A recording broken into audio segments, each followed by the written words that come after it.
যখন কেউ তোমার কষ্টার্জিত অর্থের জন্য তোমার কাছে প্রার্থনা করে তখন তাদের লজ্জাবোধ করা উচিত, কিন্তু তুমি তাই করো কেন? কারণ তুমি আবেগগত ব্ল্যাকমেলের শিকার। আজ আমরা বিচারকের কাছ থেকে এই ভয় দূর করব। আমি তোমাকে 5টি প্রশ্ন দেব যা জিজ্ঞাসা করলে জিজ্ঞাসাকারী পালিয়ে যাবে। আর মজার বিষয় হলো যে তুমি তাদের চোখে খারাপও দেখাবে না। সম্পর্ক এবং অর্থের গণিত খুবই অদ্ভুত। আমরা প্রায়শই শুনি যে বিপদের সময়ে প্রিয়জনদের সাহায্য করা উচিত, কিন্তু চাণক্য এই অনুভূতিকে ভিন্ন দৃষ্টিকোণ থেকে দেখেছিলেন। তিনি বিশ্বাস করতেন যে ঋণ একটি উইপোকা, যা কেবল টাকাই খায় না, বরং এটি যে সম্পর্কগুলিকে টিকিয়ে রাখে তাও নষ্ট করে। আপনার অতীতের অভিজ্ঞতাগুলি একবার ভাবুন। আপনি কতবার কাছের কাউকে, বন্ধুকে অথবা আত্মীয়কে টাকা ধার দিয়েছেন এবং তারপর সেই ব্যক্তিটি আপনার জীবন থেকে উধাও হয়ে গেছেন, অথবা যখন আপনি আপনার টাকা ফেরত চেয়েছিলেন তখন আপনাকে খলনায়ক হিসেবে চিহ্নিত করা হয়েছিল। সমস্যাটি টাকা নয়, আপনি যেভাবে পরিস্থিতি মোকাবিলা করেন তা। বেশিরভাগ মানুষই ডাকাতির শিকার হন কারণ তারা না বলার অপরাধ বোধের ভয় পান। তারা বিশ্বাস করেন যে অস্বীকৃতি জানালে সম্পর্ক ভেঙে যাবে, কিন্তু কঠোর সত্য হলো যে টাকা দিলে সম্পর্ক ভেঙে যাবার সম্ভাবনা 100% বেড়ে যায়। আজ আমরা চাণক্যের অর্থনীতি এবং আধুনিক মনোবিজ্ঞান ব্যবহার করে একটি প্রতিরক্ষামূলক ঢাল তৈরি করব, যা সাপকে মেরে ফেলবে এবং লাঠিটিকে অক্ষত রাখবে।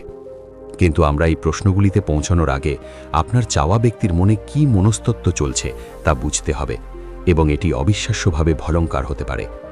যখন কোনো আত্মীয় আপনার কাছে টাকা চায় তখন তারা আপনাকে একজন মানুষ হিসেবে নয়, বরং একটি সম্পদ হিসেবে দেখে। তাদের চোখে তুমি এমন একটি ব্যাংক যার কোনো কাগজপত্র নেই, সুদের হার নেই এবং ফেরতের কোনো নির্দিষ্ট তারিখ নেই। এটা তাদের দোষ নয়, সবসময় সহজতম পথ বেছে নেওয়া মানুষের স্বভাব। ব্যাংক থেকে ঋণ নেওয়া কষ্টকর, এর জন্য জামানত প্রয়োজন, জবাবদিহিতা আছে, কিন্তু তোমার কাছ থেকে ঋণ চাওয়া সহজ। তোমাকে যা করতে হবে তা হলো বিষণ্ণ মুখ দেখাতে হবে এবং পুরনো স্মৃতি মনে করিয়ে দিতে হবে। আর সেখানেই তুমি ব্যর্থ হও। তোমার আবেগের বশে তুমি তোমার কষ্টার্জিত অর্থ, যা তুমি তোমার সন্তানদের ভবিষ্যতের জন্য এবং তোমার বার্ধক্যের জন্য সঞ্চয় করে রেখেছিলে, এমন একজনের হাতে তুলে দাও যে তার ফেরতের কোনো নিশ্চয়তা দেয় না। চাণক্য বলেছিলেন যে যে ব্যক্তি তাদের পুঁজিকে কঠোরভাবে রক্ষা করে না, সে তার পরিবারের বোঝা হয়ে ওঠে। তাই আজ থেকে শুরু করে তোমাকে দাতার মতো চিন্তা করা বন্ধ করে বিনিয়োগকারীর মতো চিন্তা করা শুরু করতে হবে। কিন্তু এই পরিবর্তন এত সহজ নয়। এটি করার জন্য তোমাকে চাণক্যের প্রথম নিয়ম অনুসরণ করতে হবে, যা 90% মানুষ জানে না, এবং সেই কারণেই তারা তাদের অর্থ হারায়। এই প্রথম নিয়ম হলো তাৎক্ষণিক প্রতিক্রিয়া অস্বীকার করা।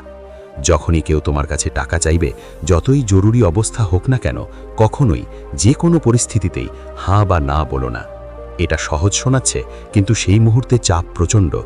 অন্য ব্যক্তি হয়তো কাঁদছে, অনুনয় বিনয় করছে, গালিগালাজ করছে, কিন্তু তোমাকে দৃঢ় থাকতে হবে।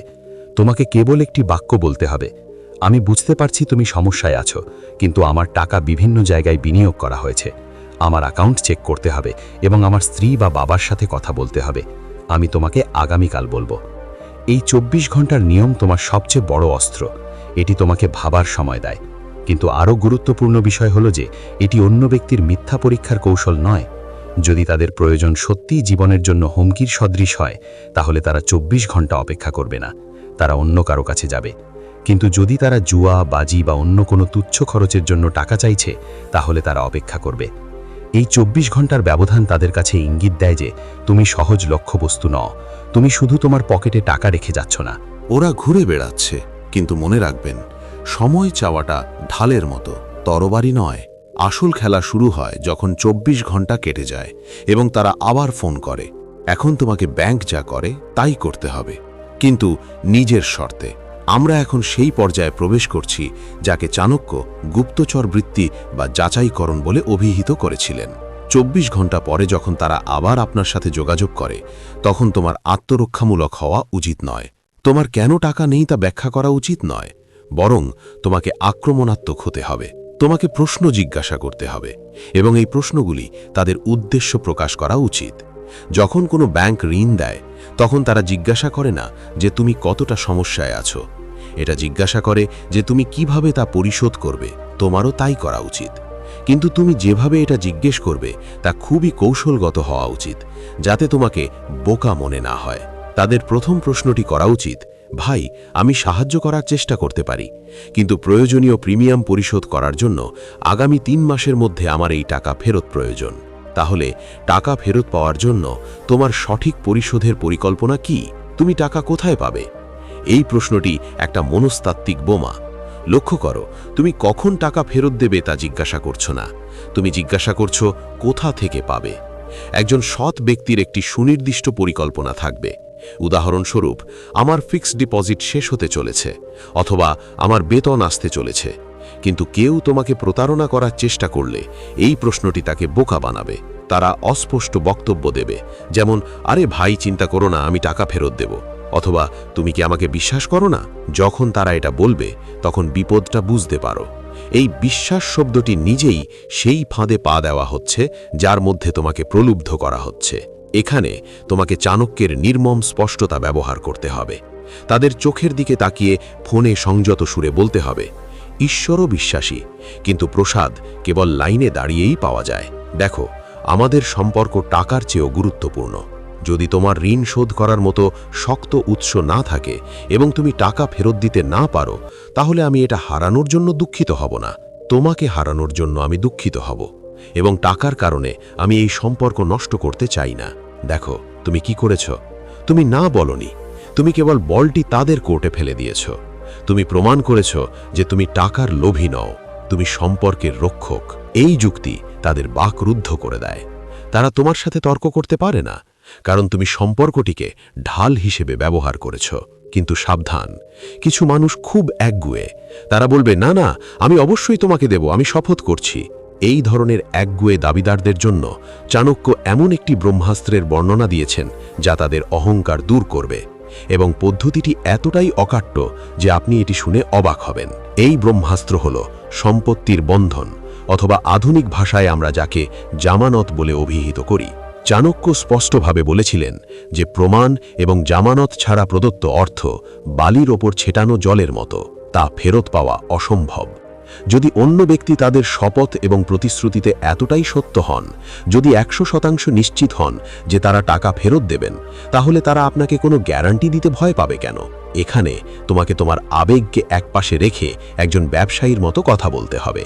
তোমাকে বলতে হবে, দেখো ভাই, নিয়ম তো নিয়মই, আমি তোমাকে টাকা দেব, কিন্তু আমার নীতিমালায় বলা আছে যে মোটা অঙ্কের টাকা জামানত হিসেবে রাখতে হবে।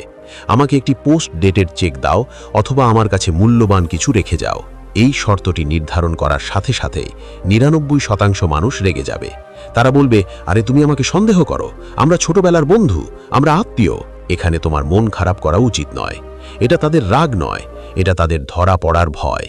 যে ব্যক্তি চেকে স্বাক্ষর করতে ভয় পায়, তার তোমার টাকা ফেরত দেওয়ার কোনো ইচ্ছা নেই। চাণক্য নীতি বলে যে লজ্জা ত্যাগ করে অর্থ লেনদেনে দৃঢ় থাকে, কেবল সেই ব্যক্তিই খুশি। যদি তারা গ্যারান্টি দিতে অস্বীকার করে, তাহলে বুঝতে হবে যে তুমি তোমার টাকা ডুবে যাওয়া থেকে বাঁচিয়েছ। তাদের রাগ করতে দাও, কারণ একজন রাগান্বিত আত্মীয় একজন অসৎ ঋণগ্রহীতার উপর রাগ করার সম্ভাবনা বেশি। এটা অনেক ভালো, কিন্তু এমন কিছু পরিস্থিতি আছে যেখানে আপনি সরাসরি গ্যারান্টি চাইতে পারবেন না। ধরুন, তারা আপনার চেয়ে বয়সে বড়, অথবা সম্পর্ক খুবই ভঙ্গুর। এই ধরনের পরিস্থিতির জন্যে চাণক্য পরোক্ষভাবে প্রত্যাখ্যানের কৌশলটি পরামর্শ দিয়েছিলেন, যা আজ আমরা তৃতীয় পক্ষের অজুহাত বলতে পারি। এই কৌশলে আপনি কেবল না বলবেন না, বরং অন্য কাউকে খলনায়ক বানাবেন। আপনি বলবেন, চাচা বা ভাই, আমি আপনাকে এখনই নগদ টাকা দিতাম, কিন্তু আমি কি করতে পারি? আমার স্ত্রী বা বাবা আমার সমস্ত আর্থিক ব্যবস্থা পরিচালনা করেন। তাকে কঠোর নির্দেশ দেওয়া হয়েছে হাত শক্ত করে ধরে রাখতে। যদি আমি তাকে না বলে টাকা তুলে নিই, তাহলে এটা হবে ঘরে মহাভারত। দেখো, তুমি কত চালাকি করে তোমার ভালো আচরণ বজায় রেখেছ এবং প্রত্যাখ্যান করেছ। এখন যদি সে জিদ করে, তাহলে সে তোমার সাথে নয়, বরং তোমার সিএ বা স্ত্রীর সাথে লড়াই করবে, যে সেখানে নেইও। এই পদ্ধতি সরাসরি সংঘর্ষ এড়িয়ে যায়। চাণক্য বলেছিলেন যে একজন জ্ঞানী ব্যক্তি হলেন তিনি, যিনি তার লাঠিতে আঘাত না করে সাপ মারতে পারেন। কিন্তু ধরা যাক অন্য ব্যক্তিটি খুব চালাক। তিনি বলেন, ঠিক আছে, তোমার স্ত্রীর সাথে কথা বলো, আমি অপেক্ষা করব। এখন তারা তোমার দরজায় দাঁড়িয়ে আছে। এখানে তোমাকে চাণক্যের পরবর্তী এবং সবচেয়ে কৌশলী কৌশলটি খেলতে হবে, অঘাবের ভ্রম। লোকেরা তোমার কাছে টাকা চায় কারণ তারা মনে করে তোমার কাছে পচে যাচ্ছে টাকা। তোমাকে এই ভ্রম ভাঙতে হবে। তোমাকে তাদের বোঝাতে হবে যে তোমার কাছে সম্পদ আছে, কিন্তু তা পাওয়া যাচ্ছে না। তুমি বলো, আমার কাছে টাকা ছিল, কিন্তু গত সপ্তাহে আমি এটি একটি ফিক্সড ডিপোজিট বা জমির কিস্তিতে বিনিয়োগ করেছি। সেই টাকা আটকে আছে। এবার একটা মোড় আসে যা তাদের মনোবল ভেঙে দেবে। তুমি বলো, আমি সেই স্থায়ী আমানত ভেঙে তোমাকে টাকা দিতে পারি, কিন্তু ব্যাংকের নিয়ম হলো অকাল উত্তোলনের জন্য 10% জরিমানা দিতে হবে। এর মানে হলো, যদি আমি 1 লক্ষ টাকা উত্তোলন করি তাহলে আমার 10,000 টাকা ক্ষতি হবে। যদি তুমি এই 10,000 টাকা ক্ষতিপূরণ দিতে ইচ্ছুক হও তাহলে আমি এখনই টাকা উত্তোলন করব। এটা একটা মাস্টার স্ট্রোক। পৃথিবীর কোনো ঋণ প্রার্থী তোমার ক্ষতিপূরণ দিতে রাজি হবে না। তারা বিনামূল্যে টাকা খুঁজছিল। তুমি ক্ষতির হিসাব উপস্থাপন করার সাথে সাথেই তাদের উৎসাহ কমে যায়। তারা ভাববে, আমি 500 টাকার বিনিময়ে 5,000 টাকা কেন দেব? তারা বলবে, না না থাকুক, আমি তোমার কোনো ক্ষতি করতে চাই না। এইভাবে তুমি তাদের পকেট থেকে 1 পয়সাও না নিয়েই পাঠিয়ে দিয়েছ। কিন্তু কখনো কখনো জীবন এমন পরিস্থিতি তৈরি করে যখন অন্য ব্যক্তি সত্যিই সমস্যায় পড়ে। কেউ হসপিটালে ভর্তি, বাচ্চাদের ফি নিয়ে কাজ করছেন, অথবা সত্যিকারের সংকটের মুখোমুখি। আপনার বিবেক আপনাকে কুঁচকে যেতে পারে। এমন সময়ে সাহায্য না করা কি পাপ হবে না? চাণক্য এখানে একটি সুন্দর এবং নিরাপদ পথ দেখিয়েছেন। দান বনাম আড়ন, দান বনাম বিভাগ।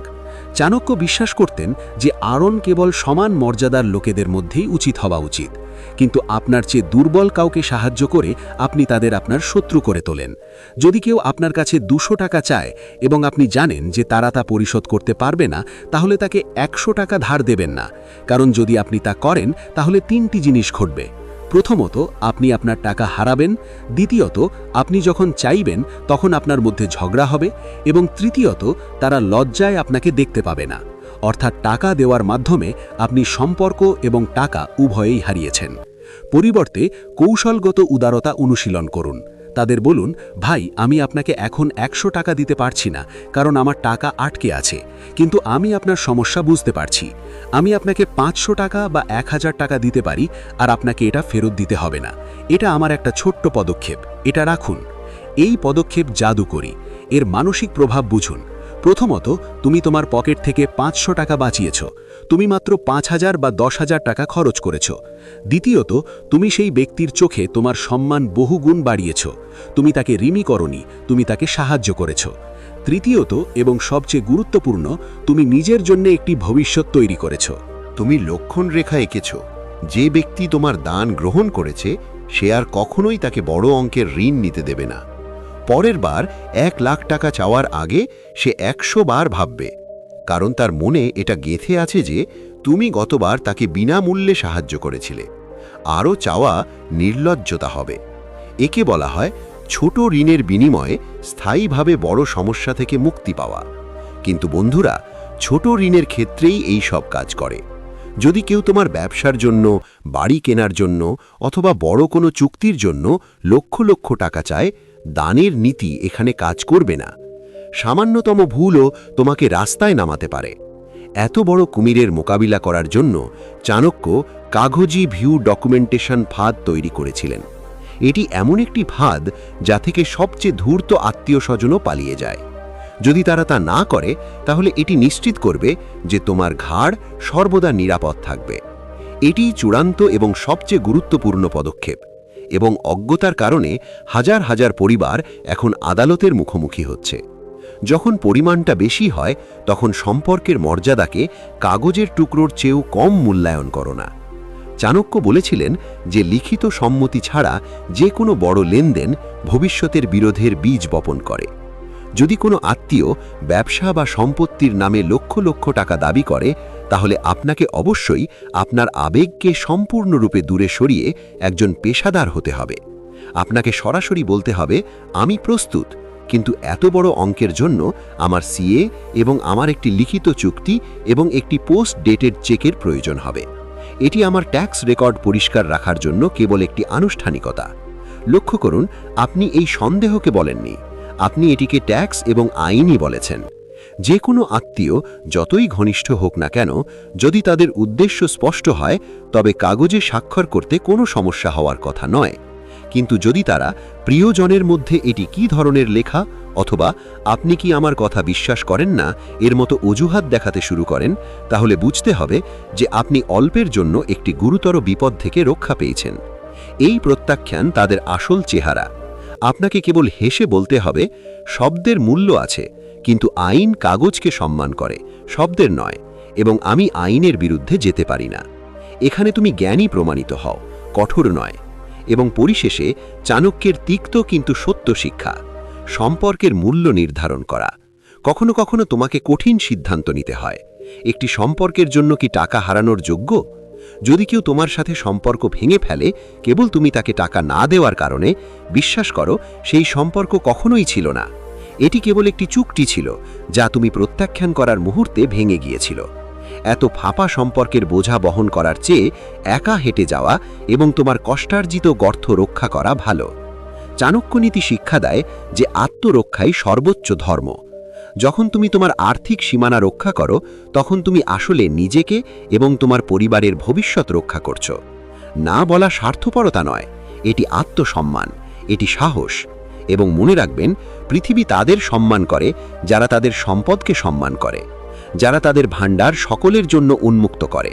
মানুষ তাদের বোকা বলে, দানশীল নয়। এবং ইতিহাস সাক্ষ্য দেয় যে সম্পদ কখনো বোকাদের সাথে থাকে না। তাই আজ থেকে যখনই সেই ফোন বেজে ওঠে এবং কেউ ঋণ চায়, আতঙ্কিত হবেন না। দীর্ঘ নিঃশ্বাস নিন এবং চাণক্যের এই 5টি নিয়ম মনে রাখুন। সময় চাও, প্রশ্ন জিজ্ঞাসা করো, অভাবের মায়া তৈরি করো, ছোট দান করো এবং কাগজপত্র সম্পূর্ণ করো। তুমি দেখতে পাবে যে না বলা পৃথিবীর সবচেয়ে কঠিন কাজ নয়, বরং সবচেয়ে সান্ত্বনাদায়ক।